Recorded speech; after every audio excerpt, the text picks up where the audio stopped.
안녕하세요. 저는 30대 중후반의 여성이에요. 막상 사연을 쓰려고 하니 당시 상황을 떠올려 해서 괜히 긴장이 되는데요. 앞뒤 없이 정황이 느려놓더라도 양해를 부탁드리며 바로 사연을 시작할게요. 저는 대학병원 간호사입니다. 3교대의 지옥을 견디면서 출퇴근하는 고통의 직장인이지요. 그래도 내 나이 마흔을 앞두고서까지 이 일을 하는 이유는 제가 남을 도우는 것에 큰 보람을 느끼는 사람이었기 때문입니다. 비록 제가 아픈 사람을 살려내는 의사는 아니었지만 제 손에 간호를 받고 나아지는 환자들을 보면서 저의 직장 생활을 만족해 했어요. 때려치우고 싶은 순간이 많았던 만큼 평생 내 손으로 간호를 하며 살아보고 싶다는 생각을 한 순간들도 정말 많았습니다. 그래서 제 주변에 병원을 진작에 때려치우고 작은 개인 병원에서 일을 하는 중인 동기들은 저를 향해 대단하다는 말도 참 자주 해줬어요. 그만큼 체력전과 다름이 없는 일이었다 보니 나이를 먹어가면서까지 쉽게 할 수 있는 일이 결코 아니라는 걸 잘 알아줬기 때문이죠. 저는 그렇게 주변에서 인정을 해주고 대단하다 여겨주는 것만으로도 민망하고 한편으로는 위로가 되었습니다. 그렇게 버티며 제 일을 하고 환자들을 간호하며 지내왔어요. 그런데 저희 시어머니께서는 늘상 제게 간호사 주제라는 말씀을 자주 하시네요. 그 소리가 한두 번 들어도 너무 기분이 나쁜 소리인데 저희 어머니께서는 참 오래도록 제 귀에 딱지가 않게 하셨습니다. 저는 30 초반에 같은 병원 안에 일을 하던 남자 간호사였던 지금의 제 남편을 만나 결혼을 했습니다. 남자 간호사가 우리나라에는 별로 흔하지 않는 간호사였기 때문에 지금도 그랬지만 당시에도 정말 생소했었어요. 저도 남편과 같은 대학 혹은 같은 실습을 하면서 만나본 적이 없었기 때문에 당신은 그저 속으로 대단한 사람이라 생각을 했죠. 죄다 여자들이 많은 직업인 걸 뻔히 아는데도 간호사를 하겠다고 한 걸 보니 정말로 봉사정신이 투철하거나 그저 간호사가 좋은 사람이라 생각을 했거든요. 일을 하면서도 성실하게 일하는 남편이 좋았고 저희 둘 다 겹쳐서 같은 병동에서 여러 번 일을 하다 보니 정이 들었는지 연애를 했고 또 그러다 결혼을 했습니다. 지금이 결혼한 지 3년 차인데요. 당시 남편도 분명 직업이 간호사였고 저랑 같은 병원에서 일을 하는 직장 동료였기 때문에 시어머니께서는 간호사 주제에 라는 말 따위를 전혀 꺼내지 않으셨어요. 자신이 그런 말을 꺼내면 자기 아들까지 무시하는 것과 다름이 없다는 것을 본인도 잘 아셨던 것이었습니다. 그래서인지 오히려 같은 병원에서 같은 일을 하며 얼마나 힘이 들까. 같이 만나서 연애도 하다가 결혼도 하는 거니 일하면서도 좋은 시너지 효과를 낼 거야. 라면서 덕담을 해주시고 저를 예쁘라 해주셨어요. 여자들이 많을 병원에서 자기 아들을 잘 챙겨주라는 식으로 말이죠. 그러면 저는 가뜩이나 능력으로 인정을 받은 남편이기에 걱정하지 말라며 어머니께 잘 말씀을 드리곤 했고요.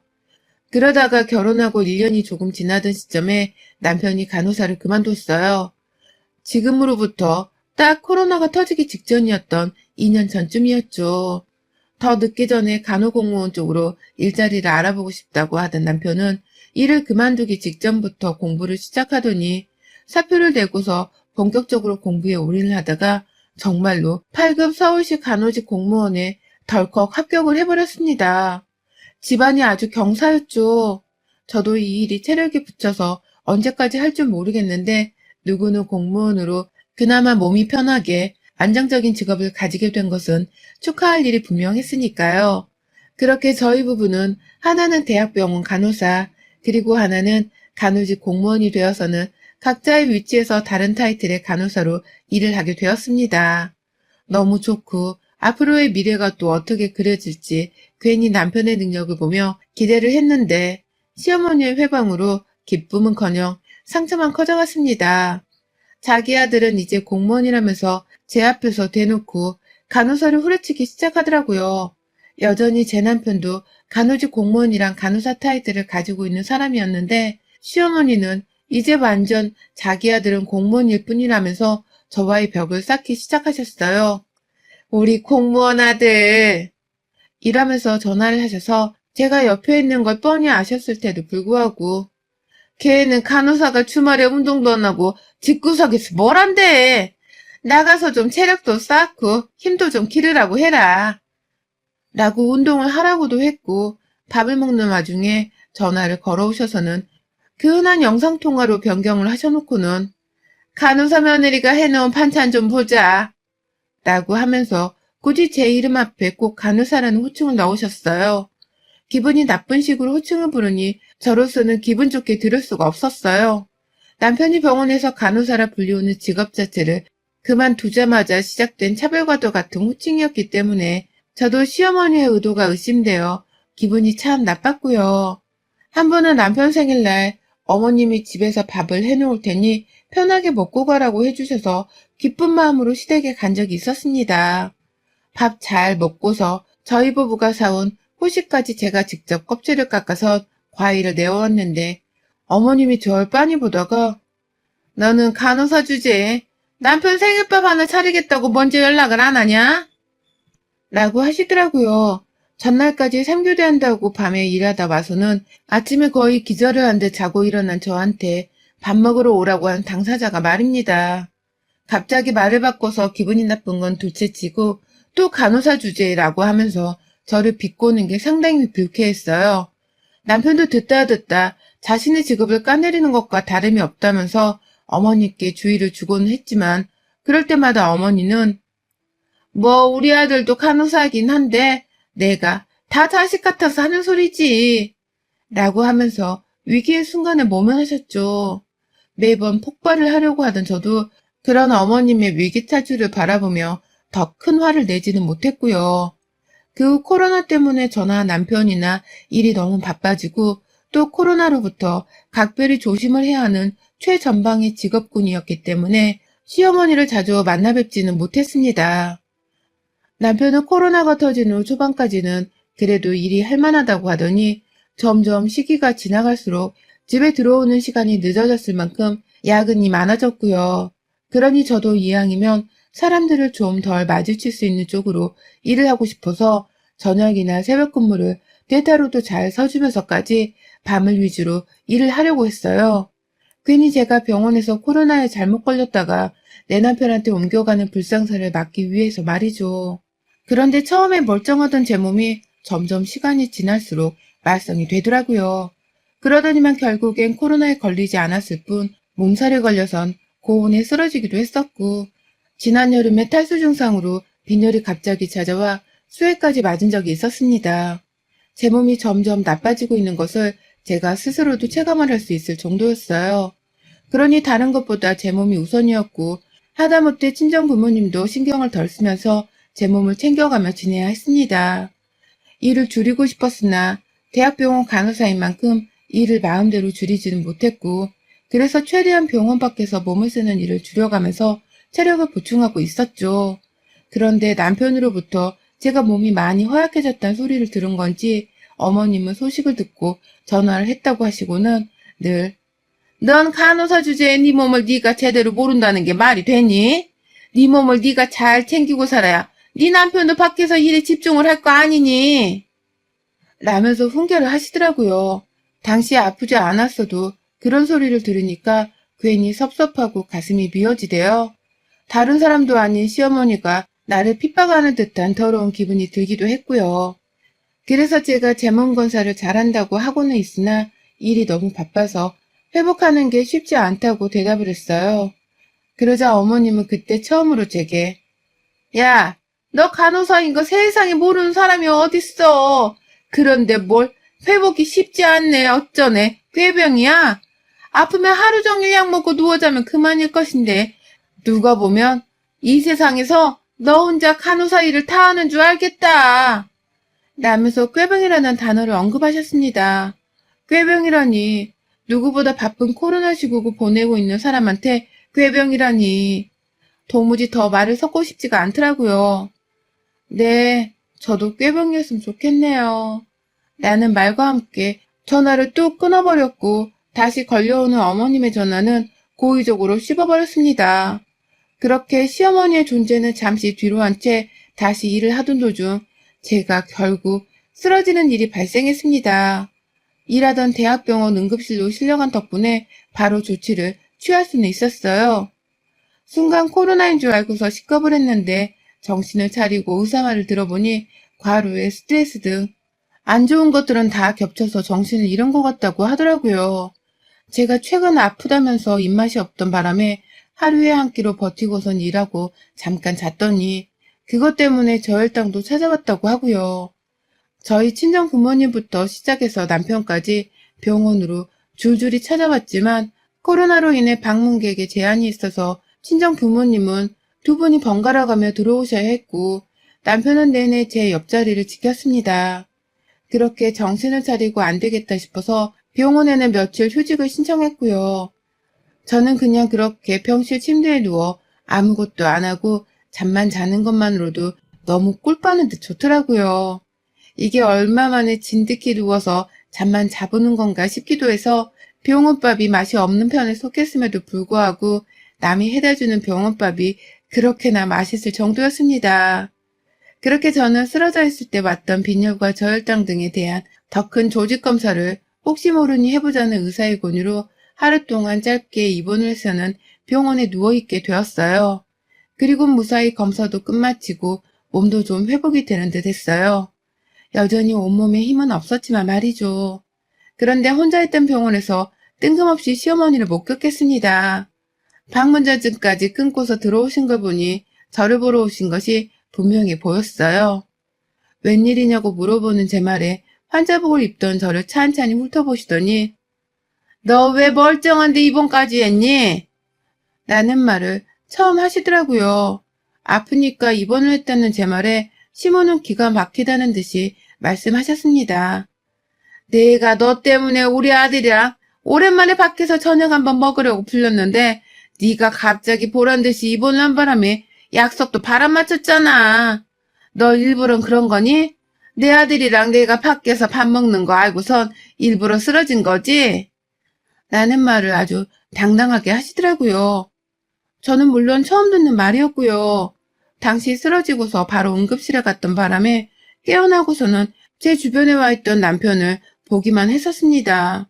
다시 눈 감고 떠보니 병실 아니었고 남편은 제 옆에서 잠시 간호를 하다가 집으로 돌아가 잠까지 자고서는 이따 퇴근할 때 병실로 다시 찾아오기로 약속을 했었어요. 그런데 시어머니는 이걸 다 제가 일부러 짜고 치고서 쓰러진 것이 아니냐고 의심을 하더라고요. 순간 아프던 것이 더 아파지기 시작했고 속은 더 터질 것 같았습니다. 이미 자세를 보니 저를 믿고 싶어하는 눈치가 1도 없었어요. 그런데 더 충격적인 것은 바로 시어머니의 태도였습니다. 이미 병실안부터 씩씩대며 들어오시더니 자기 할 말을 다 해놓고는 그래서 꾀병이냐고 아니냐고 너 일부러 쓰러진 거 맞지?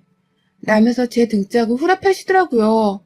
그것도 한 번 때렸다가 제가 놀래서 어벙벙 하고 있으니 혼자 신이 난 건지 아님 손맛을 느낀 건지 말하라니까? 너 지금 멀쩡하잖아. 그래서 이렇게 아무렇지 않게 침대 위에 앉아 있는 거잖아. 그치?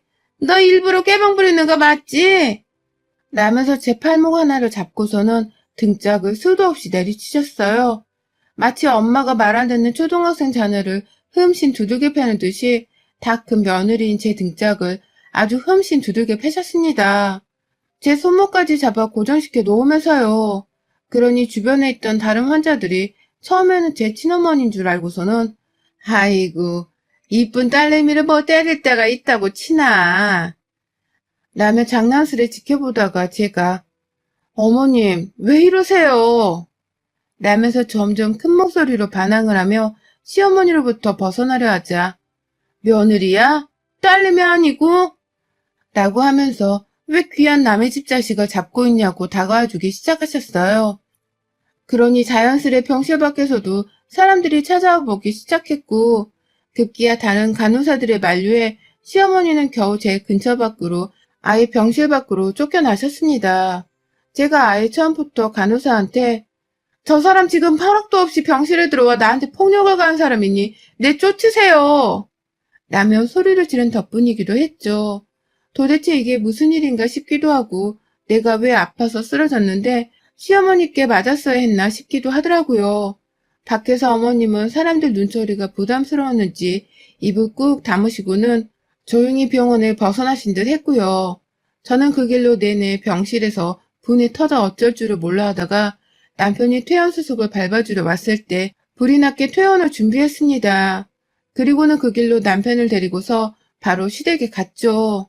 아, 가는 길에 남편한테 물어봐서 그날 어디서 시어머니랑 뭘 먹기로 했냐고 물었더니 남편은 갈비를 먹기로 했다더군요. 그래서 시댁 앞 마트에서 폐간에 든 갈비 한 줌을 샀고요. 아무것도 모르는 남편은 당시까지만 하더라도 시댁에 가서 같이 갈비를 먹으려 하냐면서 조금 더 사라고 옆에서 부추기기까지 했어요. 그러니 저도 남편이 결제를 하라고 하고는 갈비팩을 2개 더 샀죠. 총 3팩을 말이죠. 시댁에 가니 어머님은 아주 평온하게 TV를 보며 계시더라고요. 시아버지는 옆에서 영문도 모른 채 제가 쓰러지지 않았냐면서 이제는 괜찮냐고 물어를 보셨고요. 남편은 그런 아버님께 우리가 갈비를 사왔으니 같이 먹자고 상차림을 하려고 했고 저는 제 몸이 안 좋다면서 갈비를 끝까지 제 손에 든 채 시어머니 옆 소파에 가 앉았습니다. 어머님은 저를 보며 아주 당당히 그래, 퇴원수속은 잘했고 이제 몸은 괜찮니? 라고 물어보셨는데요. 얼마나 가식적이던지요. 그래서 제가 아직 몸은 괜찮아지지 않았지만 이제 곧 괜찮아질 것 같아요. 라는 말과 함께 제 손으로 그 갈비팩을 그 자리에서 뜯어버렸습니다. 주먹으로 비닐팩 부분을 치면서 소파 이 한가운데서 갈비팩을 뜯자 시어머니는 그거 국물 떨어진다며 또다시 제 등짝을 후려치고 저리 가라고 소리를 지르시더라고요. 그래서 저는 왜 또 때려요? 라는 말과 함께 이거 아들이랑 먹고 싶었는데 못 먹어서 나한테 화났던 거 아니에요? 마음껏 드시라고 총 3팩을 사왔으니까 오늘 어디 한번 제대로 잡숴봐요. 라고 하면서 그 국물이 뚝뚝 떨어지는 양념갈비를 시어머니께로 던졌습니다. 제 손으로 쳐 드시라 입안에 넣어주려고도 했고 그냥 가슴팍이랑 얼굴 부분에 생갈비 국물 맛 좀 보라면서 집어 던지기도 했고요. 팩 안에 남아있는 국물까지 모조리 다 시어머니께 맛보라며 플라스틱 팩 자체를 갖다 던지기도 했어요. 거실에서 난장판으로 싸워대는 저희 2사람을 말리겠다고 시아버지부터 남편까지 나서서 말리려 했지만 소용없었습니다. 저는 남은 갈비팩들까지 죄다 뜯어서는 시어머니께 가져다 던진 채 당신 아들까지 데려왔으니 잘 먹어봐요. 이제 다시는 2사람 사이에 안 낄 테니까 걱정 마시고요. 한 번만 더 나 찾아와서 나 후려치는 짓거리하면 그땐 갈비보다 더한 걸로 당신 가만 안 둘 거야. 내 손에 똑같이 얻어맞고 싶지 않으면 행동 똑바로 해. 라며 남편도 내버려 둔 채 시댁을 나왔어요. 2손엔 양념갈비 소스가 한가득이었고 엘리베이터로 타자 그 안에 갈비 냄새가 아주 진동을 했는데요. 체면이고 뭐고 없었고 그냥 시어머니께 제 손맛도 보여드렸다는 생각에 몸이 회복되는 기분이었습니다. 애초에 시댁에 들어가기 전 남편의 찾기를 제가 받아서 챙긴 덕분에 시댁에서 나오자마자 남편 차를 끌고선 혼자 집에 돌아왔어요. 나중에 곧장 저를 따라온 건지 남편이 따라서 집에 도착을 했는데 병원에서 무슨 일이 있었냐면서 한참 묻더라고요. 아무래도 시어머니도 스스로 떳떳하지 못하니까 자기 아들한테 제대로 된 설명도 못한 채 모르쇠로 일관을 하셨던 것 같습니다. 그래서 제가 하나하나 다시 나열을 했네요. 병실에 뜬금없이 찾아와서는 아들이랑 갈비 먹기로 했는데 내가 부리는 꾀병 때문에 못 먹었다고 화가 나선 내 등짝을 아주 두들겨 팼다고 말이죠. 병실에 증인들도 한가득이고 내가 알고 지내는 간호사도 그 상황을 목격했으니 나는 이걸로 니네 엄마 소송까지 걸 거라면서 아직 다 닦지도 않은 갈비 묻은 손으로 남편을 향해 삿대질을 해대며 분노를 했어요. 세상에 어떤 시어머니가 아픈 며느리를 찾아봐서는 위로는 못해줄 망정 후려팰 생각을 다 하냐면서 말이죠. 갈비로 그 난장판을 치르고 왔음에도 아직 속이 다 안 풀린 것 같다면서 죄 없는 남편에게 전화해서는 시어머니를 당장 데려와 무릎 꿇리라는 말도 서슴없이 했습니다.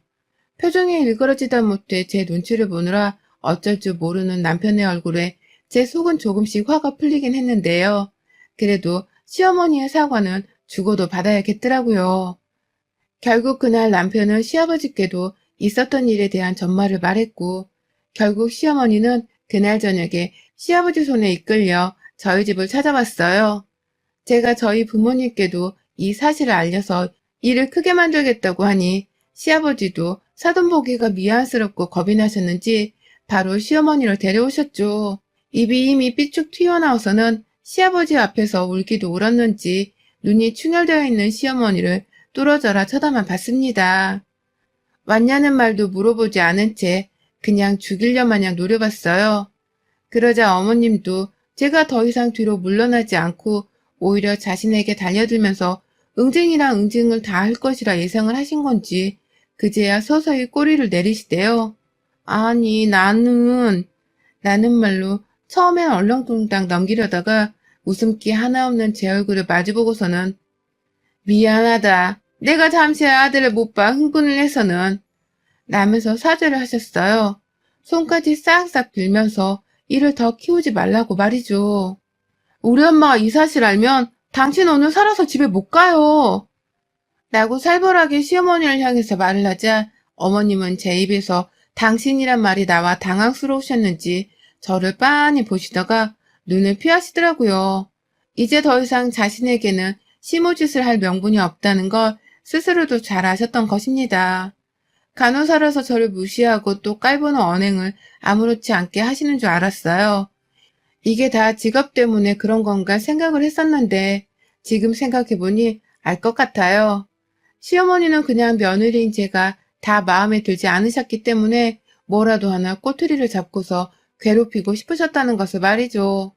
그런 줄도 모른 채 저는 그저 저의 직업에 대한 회의감도 가졌고 자존감도 무지하게 상해봤었고요. 이제라도 내 손에 시어머니 뺨만 안 쳤을 뿐 먹고 싶으셨다는 갈비를 쳐대며 마음껏 드시게 해서 속은 후련합니다. 제 앞에서 사과를 하며 스스로도 떳떳하지 못한 모습을 보이니 지는 얼마나 속으로 창피해 죽으려고 하겠나 싶어 안쓰럽기도 하고요. 물론 제 기분을 후련하게 해주는 안쓰러움이었지만 말이죠. 이제 다시는 간호사 어쩌고 하는 소리를 안 들어도 되겠다 싶어서 그나마 마음이 놓이네요. 이제라도 심오라고 싸지르는 말들을 참아내며 듣지 않아도 되어 정말 다행입니다. 여러분의 생각은 댓글로 남겨주세요. 오늘도 시청해주셔서 정말 감사합니다.